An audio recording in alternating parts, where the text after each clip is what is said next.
Hello, my name is Sabi and this is Lawrence, and we work for the Washington Conservation Corps.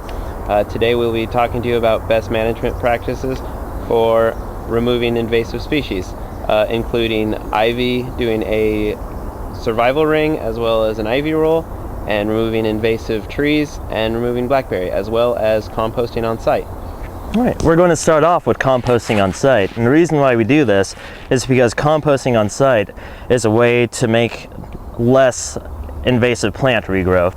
It's the best management practice used all around the country in many cities, and we do it because it's a way to grab all the nutrients from the removed invasives and use it to mulch over for the new native plants in the future. It's cost effective, it provides habitat, it provides organic material, and it's easier. And I found that creating a compost pile is a great way to stay in shape.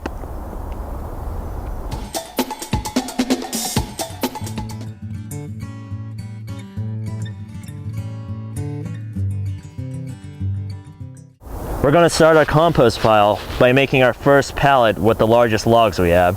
It's important to make these first 3 logs parallel to each other, and then making the second layer of the pallet perpendicular to that first layer. One of the most important aspects of making a compost pile is to make the bottom logs the largest, keeping the plants from reaching the ground. And after finishing the first layer, make sure you make the second layer as tight as possible, preventing any of the invasives from slipping down and regrowing.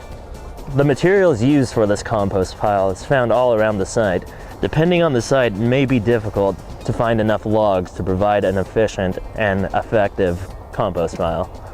Make sure you cover any open holes with small sticks. Have one person stand on it just to make sure it's durable enough. Once you've tested its durability, the invasive plants are ready to be placed up on top.